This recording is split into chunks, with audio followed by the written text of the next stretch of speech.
but I was gonna die. Let's be honest here. Josh, how did you find carnivore? I truly found out about carnivore, I'd say back in 2017, I think it was. Maybe it's 2015 when Joe Rogan had Paul Saladino on his podcast. And that's the first time I really heard about all this weirdness about carnivore. Um, it was very intriguing. At that time, Paul Saladino hadn't moved over to his current iteration of carnivore, which incorporates honey and fruit and all that kind of stuff. But hearing this guy who was in amazing shape, ate a ton of meat, a ton of organ meat. It was a whole new world for what I was used to. So a little bit about me, I grew up in an overweight family, an obese family. My mother was heavy, my father was heavy. In fact, my dad died young.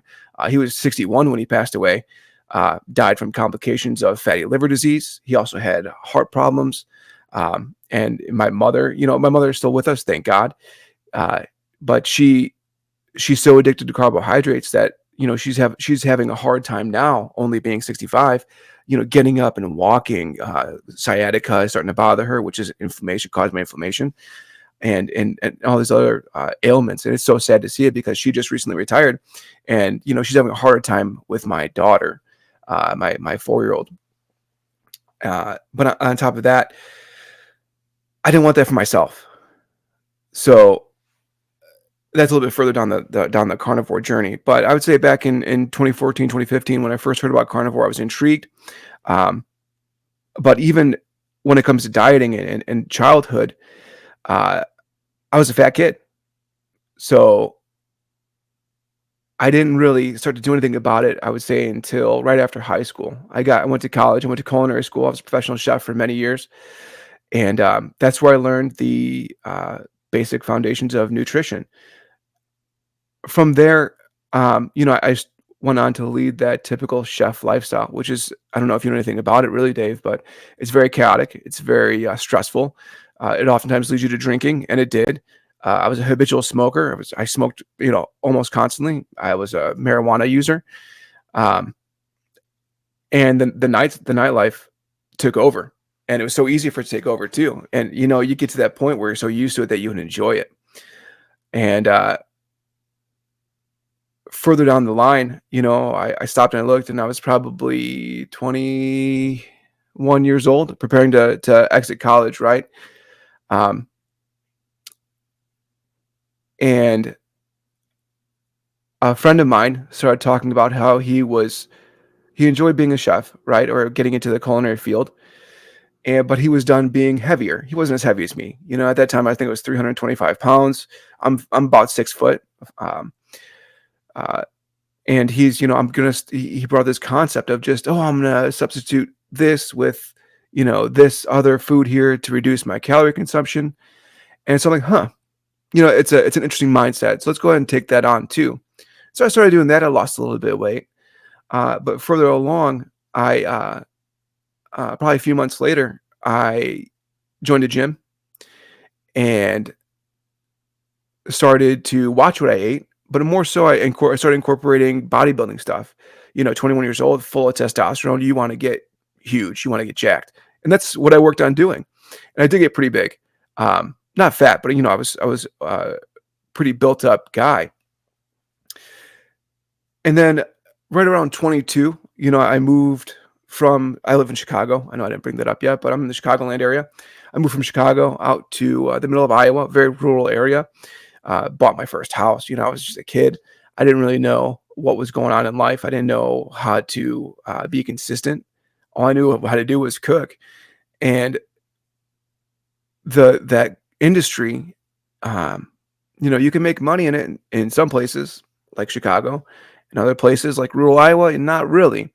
I moved out there to work as an executive chef for a man. I can't even really know if I could bring it up.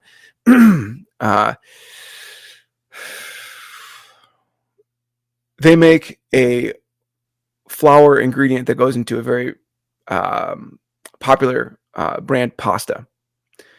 Because I'd worked for that pasta brand here in the Chicagoland area previously.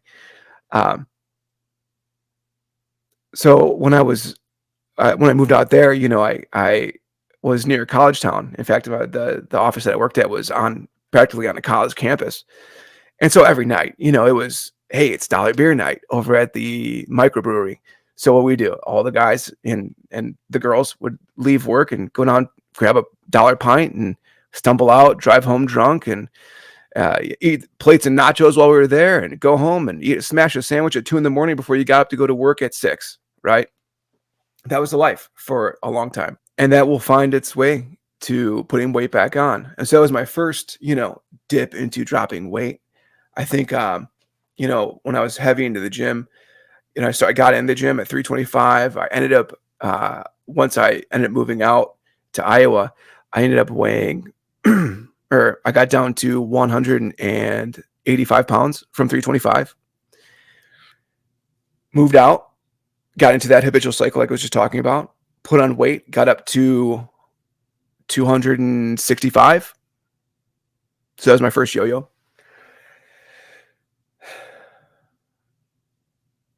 Let that run its course. Throughout that time, I ended up leaving that job, opened up a restaurant out in Iowa with a then friend of mine, and then worked around the city for a little bit. Found a few years later, found my way back to Illinois, and got surrounded by a big group of friends that were into working out. So it was great. About that time, I was 24, 25 years old. Got myself back into the gym, and that's when I got into the bodybuilder diet, right? And I do want to say, last time, the first iteration of being in the gym, I was more on that bodybuilder diet, right? 6 small meals a day, heavy protein, very minimal fat, moderate carbohydrates, but any carbohydrates you did have should be a whole grain, right? So it was the kind of cycle that I was used to. So the second iteration of the whole yo-yo lifestyle it resulted in me leaving for the Marine Corps.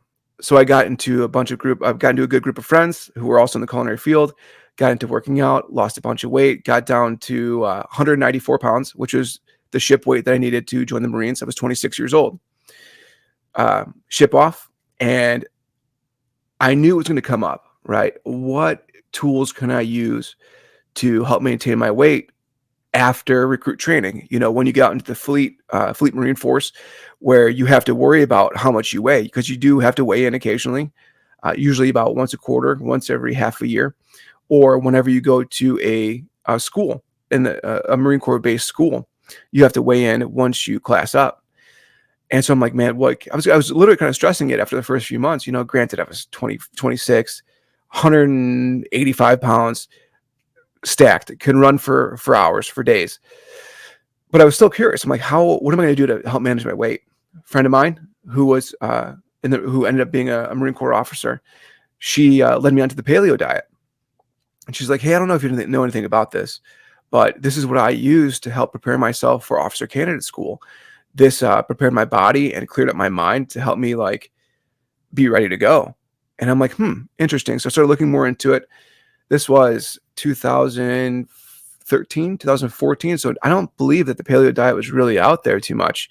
I don't think too many people knew about it, which I thought was great. I got so much into it that I ended up starting a website called mypaleotable.com. I no longer have it. I did it for a few years, but I combined my professional cooking skills with my newly gained knowledge of the paleo diet, and I helped bring that kind of information to the masses, and hopefully help some. We had a lot of readers for that website, and it was great while it lasted. But moving forward, I was able to maintain my weight in the Marine Corps. One thing I did find, though, that was interesting about the paleo diet is you really got to watch how many nuts you end up eating, right? You got to watch how many carbohydrates do you end up taking in, because you'll be able to maintain, but what are you going to do to really,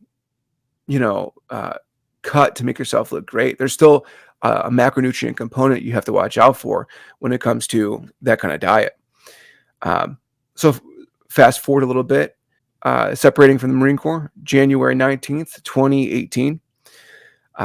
Leading up to that point, and I don't know if you have any friends that were in the military or had separated from the military, but getting out of the military is even harder than getting in. Not only logistically and documentation, as far as documents are concerned, but the mindset, right? You're going from knowing exactly what you're doing every day having a tribe of people that you can call on at all times, um, meeting brand new people that you've known forever, right? So you can go anywhere in the Marine Corps and be with a whole new group of guys, but they're still friends, right? Because you all have that one thing in common, that one bond, which is great. It's amazing. But when you leave that society and you come out into the real world, you're alone. You're all alone. There's no one else but you. You have friends that you had before you went to the Marine Corps, you may, or that your method of service. You've got your family, but they have no idea what you're feeling. They have no idea what you're going through. And for me, being all alone like that, uh, as far as I want to go back. You're not physically alone. But you can be sitting in a group of people that like you, and you're completely alone. It's a different mentality, and that's really the best way for me to put it. You're alone in a crowded room of people that absolutely love you. Uh, so it turns your mentality to the old friend, right? During your military service, and I'm sure you've heard this from anybody who's talked about being in the military. You drink. That's what you do. Evenings, weekends. It's the fun thing to do. You get up early, you drink until you have to go work out the next morning, and then you go to work. Then you take a nap during lunch, and you go back to drinking. And it's easy for people to fall into an alcoholic lifestyle doing that. Thank God I didn't, but I still had an affinity for the drink. So when I separated from the military, I went back to my old watering hole. It was only a few blocks down from where I was living at. I was in a transitionary phase, so I stayed with my mom for a couple weeks until I got an apartment. And it was just so easy to wake up at night, right? Because I was working overnight shift at that time. And right when I'm done with work, it was about noontime. So perfect. Let's go have a couple beers. We have to go to sleep while the sun's still out. So let's go ahead and, take the edge off and kind of mellow out. Well, before you know it, I mean, it was January. So we're looking at June.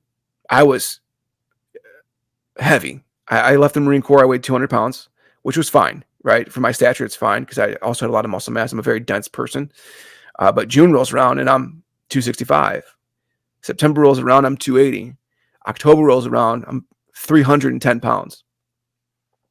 1 year. So Somehow, you're almost back to where you were when you were 21. yeah, absolutely. And even when I was younger too. So like the weight was pretty even going on when I was young, up until that 21 time frame. I think I graduated high school, right, at about 325 pounds, went to college immediately, and then, it kind of came off because I found cigarettes. So, but it only came down maybe 20 pounds. I was still at 305 pounds. But then that maintained until about the time I was 21. So I had met 2018, February 22nd. I had met my wife, who is now my wife, I should say. She's my girlfriend at the time. And, we were on our second marriages. So we already knew what we wanted. We made a decision and we just started knocking things out. I didn't have any children at that point in 2018. So, a few months later, we ended up, she ended up being pregnant with my child, and we ended up getting married just before my daughter was born. I hope she's not watching this ever. And we're still together. We're still married today, and everything's going great. But somehow she found me in that weird, disgusting state. But she's, as I said earlier, before, I think backstage, she's my partner. She's my true partner. She really has stuck around me this entire time. So put on all that weight, and then my daughter was born in May of 2019. And it totally changed my life. Maybe try a lot harder for things and help me focus more on achieving. So part of my separation from the Marine Corps, I had to become an entrepreneur. It's in my blood. It's what I do today. You understand the stress that comes with being self-employed, or at least being similar to being self-employed. after my daughter was born, or before, as I was getting out of the Marine Corps, I started a coffee roasting business. So before I exited, I kind of stepped back a little bit from the day-to-day operations of being a Marine, mentally, I should say, and started working more side jobs, started saving a bunch of cash, bought a big coffee roaster. And as I was getting out, I bought a bunch of equipment, started doing farmers markets and roasting coffee and selling coffee and espresso. So I was always busy. I was working that overnight job, and then during the day, I'd be trying to get into farmers markets or trying to grow my brand. Ended up opening up a couple coffee shops, while still working that overnight shift, or eventually became a morning shift. So I was working 2 jobs at a time, and that's just not, that kind of stress and that kind of workload is not conducive to leading a healthy life. But that also goes back to the mentality of being a Marine, and being a former Marine at that point, right? And I only say former because I wasn't active duty. You'll see as you go out through life, if you ever talk to another United States Marine, they're going to say, "Oh, what's a Marine? Always Marine," which is true. But it's harder to get the concept across to people, that, oh, you're no longer in, but you're not officially retired, or what have you. So I just say former so people can understand that, I was once an active duty Marine. Um, so that entrepreneur lifestyle, having a daughter, um, I closed on that first company because it wasn't making adequate money, in my opinion, to get my family where it needed to be.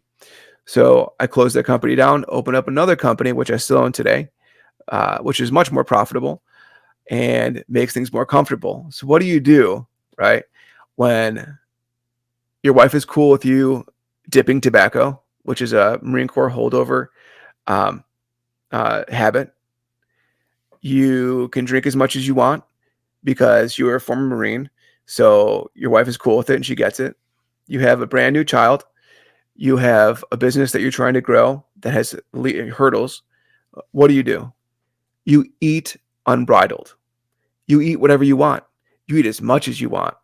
And you can do it as many times as you want all day long. So that's what I did. I, I imagine with the amount of work you were doing and having a new child, you were probably pretty tired as well. And Sure. that is something that maybe accelerated the eating. Absolutely. I was sleeping about 4 hours a night. That was a good night if I got 4 hours. Usually it's about 2.5, 3. Get up, grind, do it again. We got to keep going because my baby needs a nice house, which thank God we were able to afford. We ended up moving out of the city, out of Chicago, to the suburbs, and you know the the work that I put into that business has paid off. Um, but I was gonna die. Let's be honest here. Um, I end up drinking pretty often, pretty frequently, a lot. The food was fantastic, and my wife got down with it, and it was too easy. It was too easy. So I would say the 2020 happened. My second business was young, and that caused that business to grow even more. Um, and things were good. Things still are good. And I finally got to a point where I got everything on autopilot, and I got a chance to stop and look around. And from all that abuse, I recognized things were starting to go south. It was 2021. I had just landed a contract that was local. So I was able to be home more often. And I found that over the past few years, the neglect that I put my body through, I was starting to have these weird heart palpitations. And I'm like, it's be all right. Just keep going. I had a little bit of that in the Marine Corps, working out. So I'd get some heart palpitations right at the beginning of a workout. It'd go away. These were completely different. This was, oh, I'm sitting down. I just sat down, right, from walking. And you get this intense flutter. And then your heart starts to pound. It makes your ears, you start losing some of your hearing. And then your vision starts to go. And then your heart just kind of goes back to normal. It was the weirdest thing. I go to a doctor, right, thinking I'm having a heart attack. This was January of 2022. I'm like, I told my wife, I'm like, look, I don't know if I'm having a heart attack, but there's something going on here. Go and they do a heart attack workup or cardiology workup or whatever it is in the urgent care that we went to. Like, hey, I don't know what's the doctor's like, I don't know what's going on here, but everything looks fine. There's nothing going on. I'm like, really? I'm like, I was having tightness in my chest. My heart was pounding and I was getting lightheaded and I was, all this stuff. It's like, no, you're fine. You're good to go. I'm like, what do you mean? I'm 300 and something pounds here. I can walk still because I've always had a mobile job, but you're telling me I'm healthy? Like I'm fine? I could just get up and go. I don't need to be admitted. There's no heart condition going on. No, you're good to go. I'm like, all right, bet. So, I let it go. I kind of let it, I take that knowledge and mind you, this doctor that I went to go see for my heart, right? This dude's probably twice the size of me and a couple inches shorter. The belly on this gentleman was it was incredible. I was very impressed. And I can only say that. I can only say that because it was me too, right? I was in that same position, just a little bit less than him. So we were in the same boat. In other circumstances, he would have been in my position and I would have been the doctor. Who knows? So I let it go for about a year, still having these heart palpitations. I wasn't passing out or anything. I wasn't having any kind of dizziness. I wasn't having, those kind of weird spells. But I'm like, you know what? Let's go talk to a cardiologist, right? So I bit the bullet. 2023, it is late January. This is before my brother-in-law passed away. And I go see a cardiologist, and it was just our pre-meeting little workup thing. She takes my weight.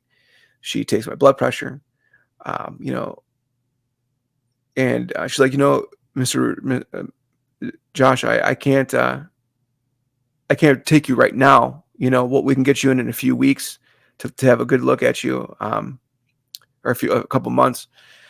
And but I've got your basics here. They did a little questionnaire on me, and I think she wasn't really worried about me because I'm young. I was 36, and I've got the military background, and she could see that I have no problems walking.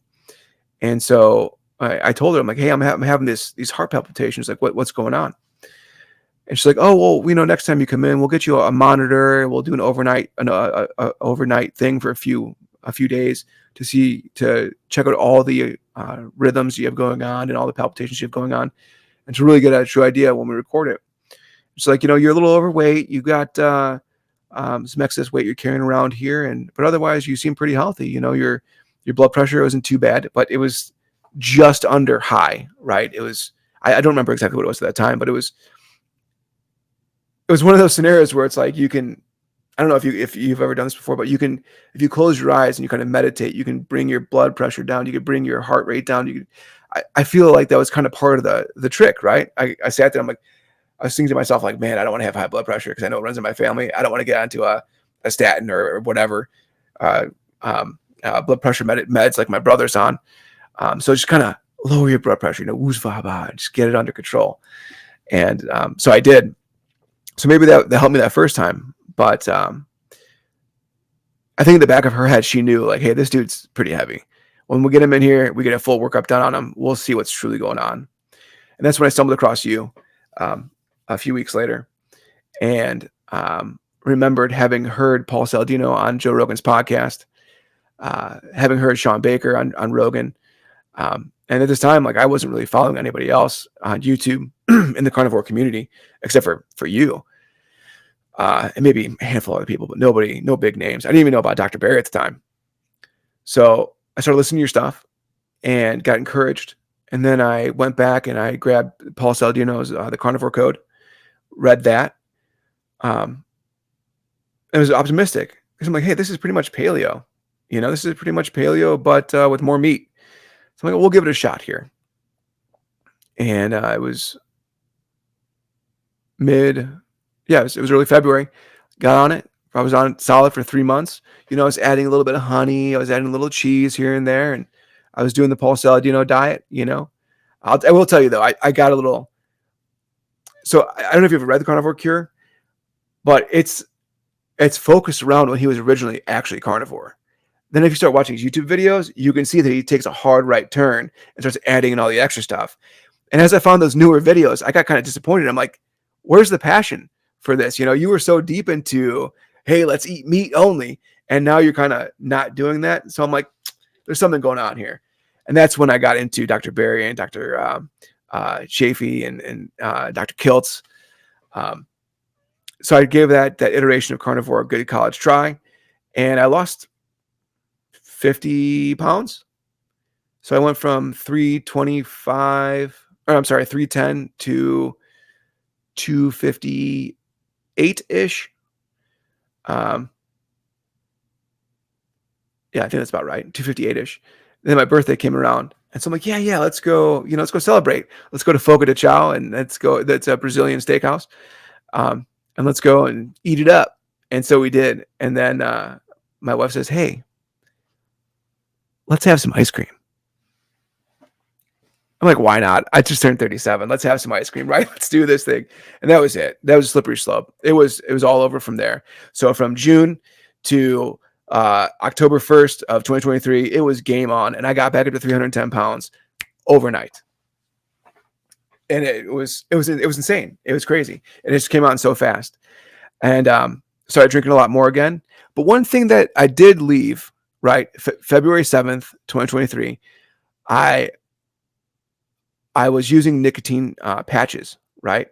And I have a pretty big history of using nicotine products. So I was a smoker back in college. I dipped heavily when I was in the Marine Corps. I quit for a little while in the Marine Corps. I got out and I started dipping again. I started vaping during 2020. My wife doesn't even know that, okay? Because I was working so much. I was barely ever home and never even saw her, but I was vaping multiple different types of vapes, heavy users. I'm telling you, like, I would wake up and every breath in would be a vape hit for, I don't know, minutes. And I was just so deep into it. And so that transitioned to, once I got that local contract, that transitioned into using the nicotine patches, which people say, oh yeah, it's a safer nicotine to use. No, it's not. It is the same stuff. It's the same addiction level, if not more, because you can fit more of those patches in your mouth. You can put them up above in the top gum line, on the bottom. You can get 6 patches in there, and they're each, I think, 6 milligrams each. So you're cruising.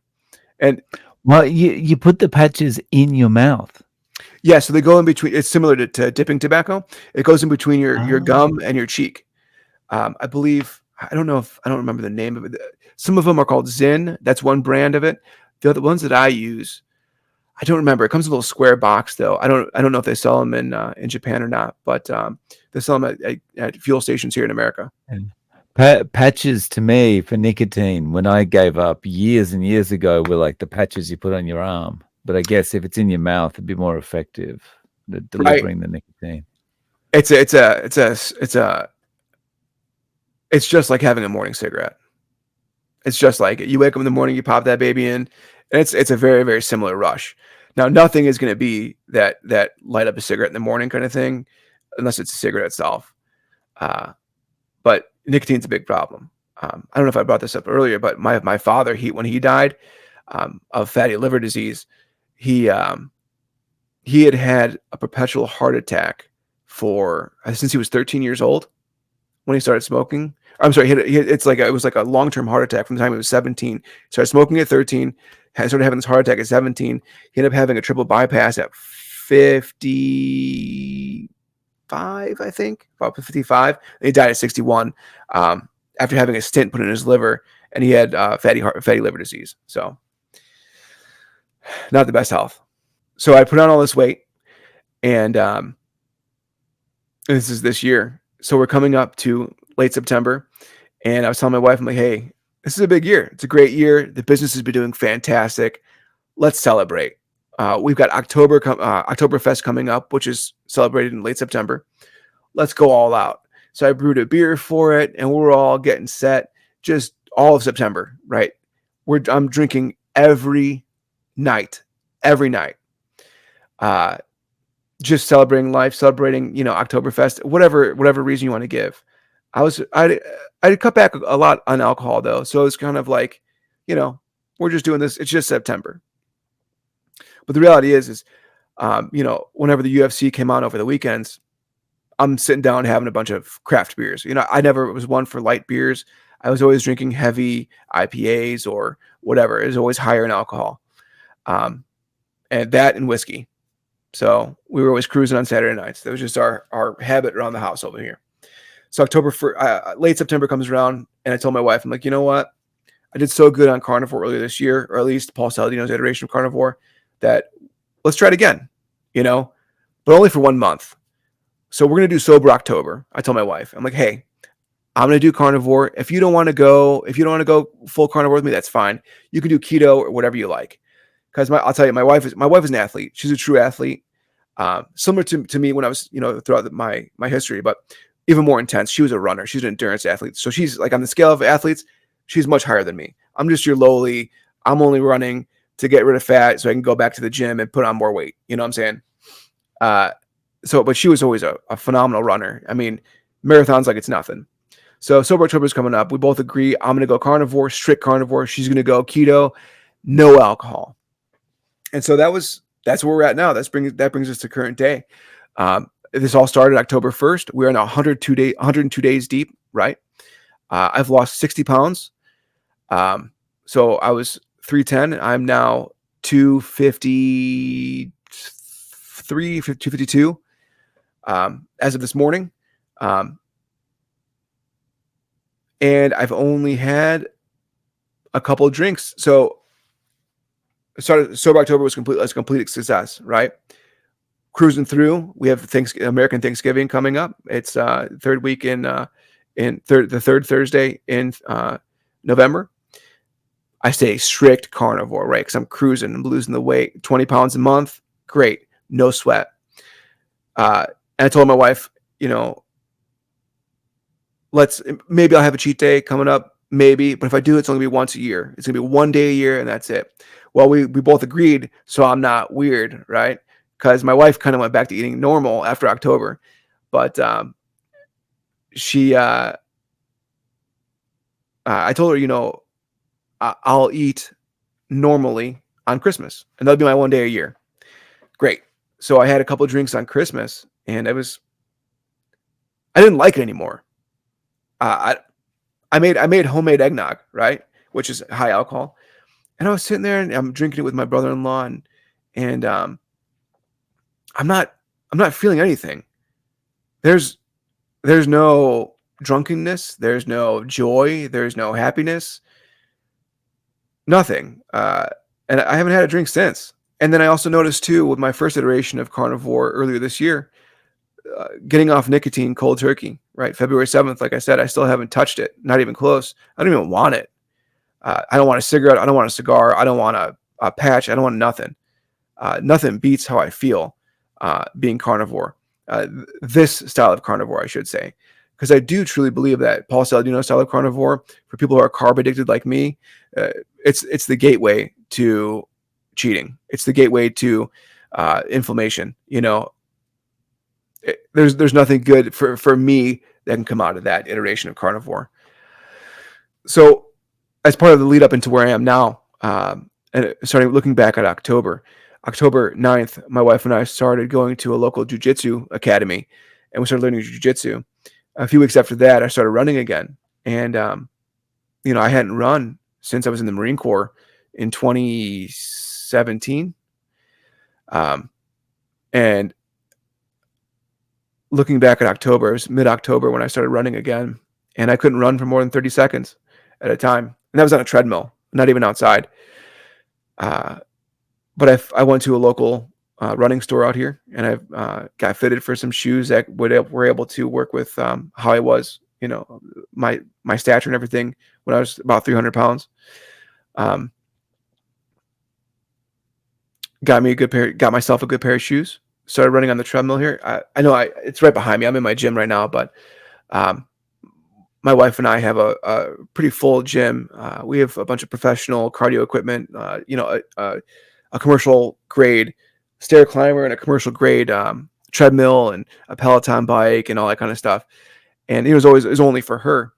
Then I started training on the treadmill to get my running back together. And then I started running outside. And I raced in my first 5K in 6 years on January 1st. And I did pretty good, in my opinion, 33-minute 5K. My record when I was younger was 20 minutes, 20 and a half minutes. So I've got, I have some headway to catch up on, but and now I'm training for a 10K that's going to be on St. Patrick's Day. And then we're training for a half marathon that's going to be on June 9th. And then I actually got into the Chicago Marathon in October 13th. And I got into the Marine Corps Marathon, which is going to be in October 27th. So I've set myself up for some solid goals for 2024. It's going to be a great year, and I'm really excited for it. Wow. That's a heavy schedule. Yeah. We're excited for it. I just, maybe I'm overconfident, but I know knowing from where I came from and knowing how I feel with the carnivore diet, all I'm missing is the repetitions, right? Getting out there and hitting those miles every day. I've got a phenomenal training program that I've worked up with some local running club, and we're doing it. We're doing it. And I guess the one of the great things about carnivore is it actually makes you want to do this, right? It actually makes you want to get out and use that energy. So the craziest thing for me, the benefits of this iteration of carnivore, and I have to say this iteration of carnivore because I do feel completely different than I did before. The mental clarity is night and day. I don't get tired anymore up until that time. I have to go to bed. I'm up at 3:30 in the morning, and I don't go to bed until about 9 o'clock. But when I go to bed, it's lights out, and it's the most restful sleep that I've had ever. Granted, I'm still relatively young compared to a lot of people who I see really transforming their lives with carnivore, but that's one of the biggest benefits I've seen. Also, going into October 1st of this year, I had arthritis showing up in my hands, and it was behind the middle knuckle and back into the hand here. I don't know if it was arthritis or tendonitis or what it could have been, but I was having a hard time closing my hands and keeping them closed. And it was just this really crazy kind of ache and pain. And I'm like, what's this all about? The only thing I deduced was that it's inflammation because of my diet. Like I'm 37 years old. There's no reason why I should be having this kind of pain. Granted, I put some miles on my body and stuff, but still. I had a shoulder issue, which is why I was kind of concerned going into jiu-jitsu this year.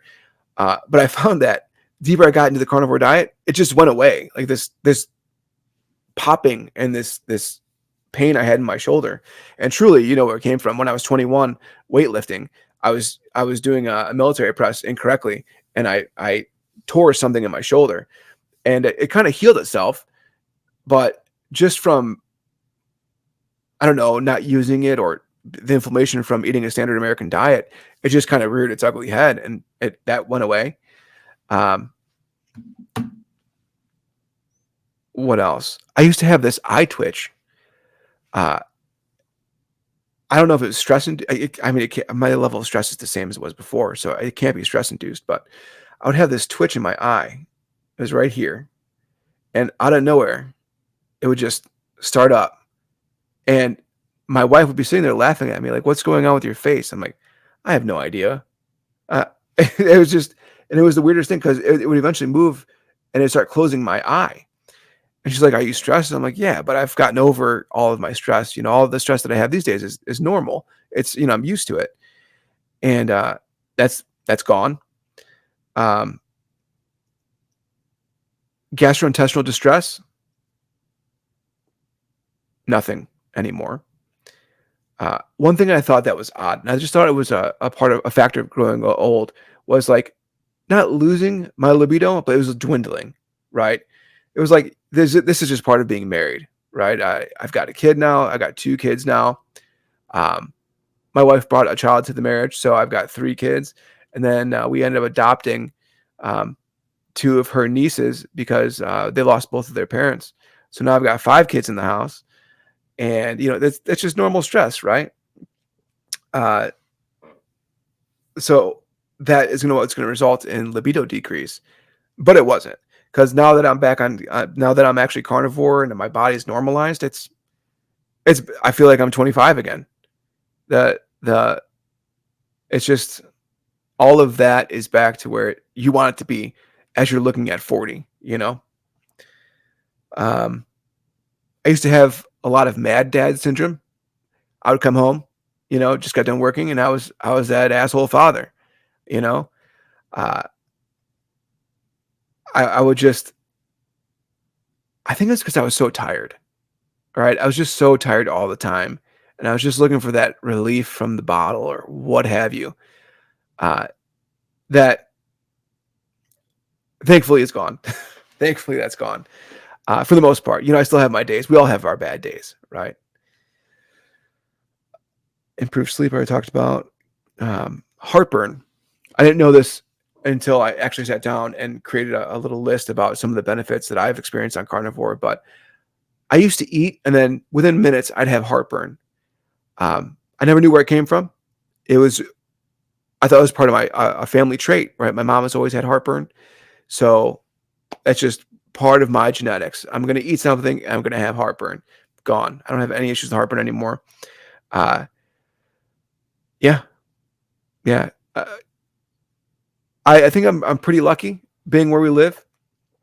A lot of people, we've saved a lot of money by not eating out, and two, I've become friends with a local rancher.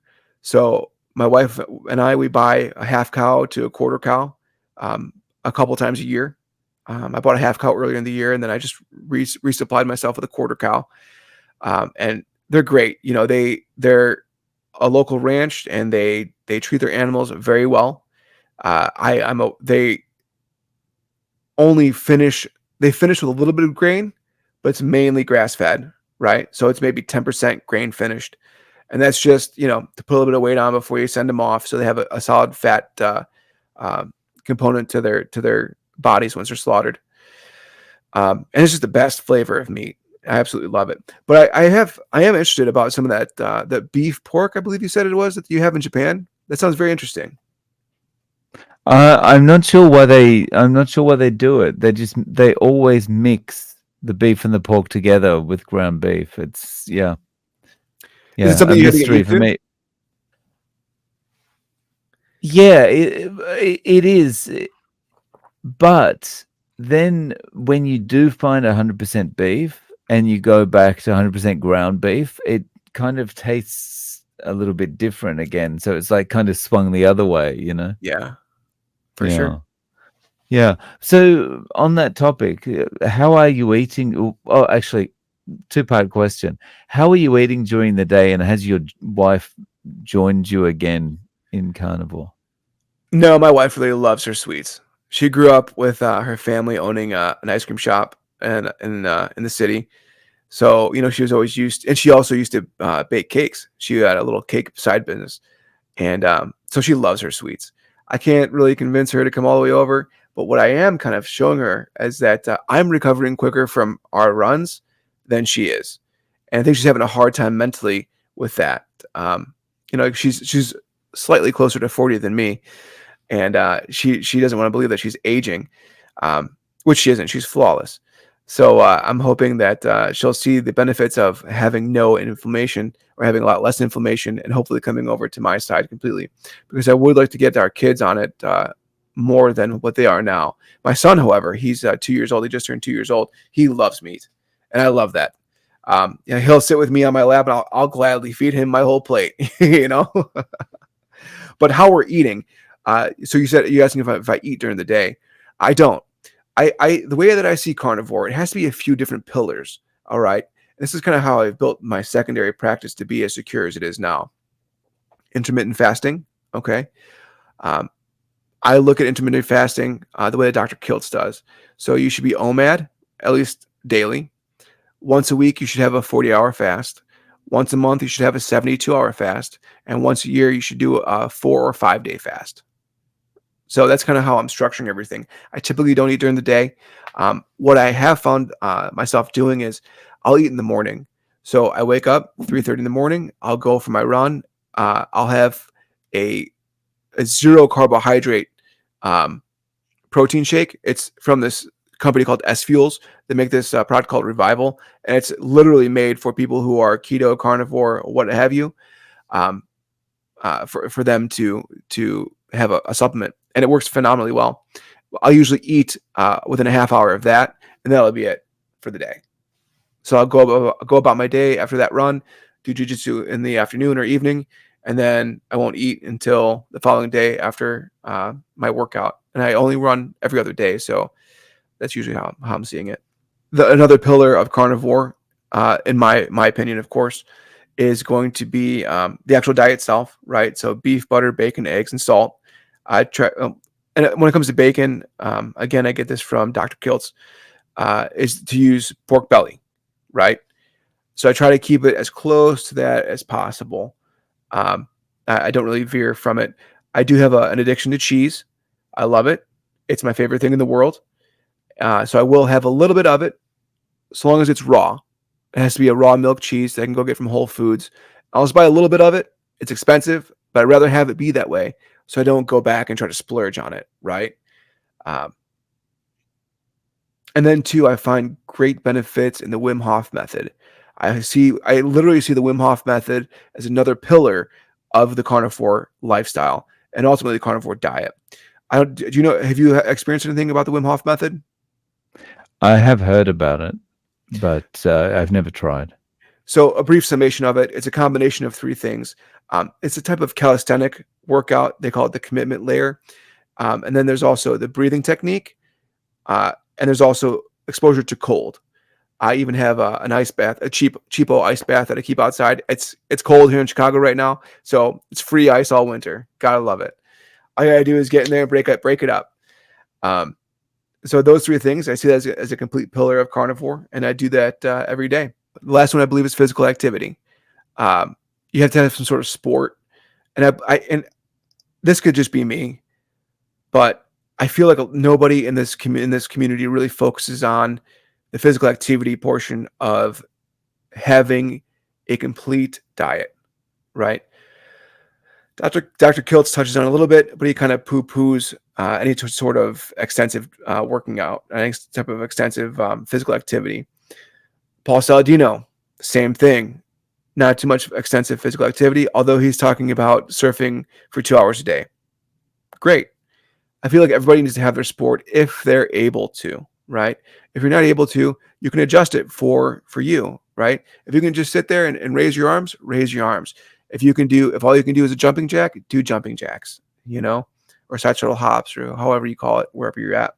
So I kind of see those four things as the all-encompassing carnivore lifestyle, right? The four pillars of carnivore. Nice. So, I mean, it sounds like you've got it set up in such a way, like, um, there's this is the future for you. Like, there's no kind of going back.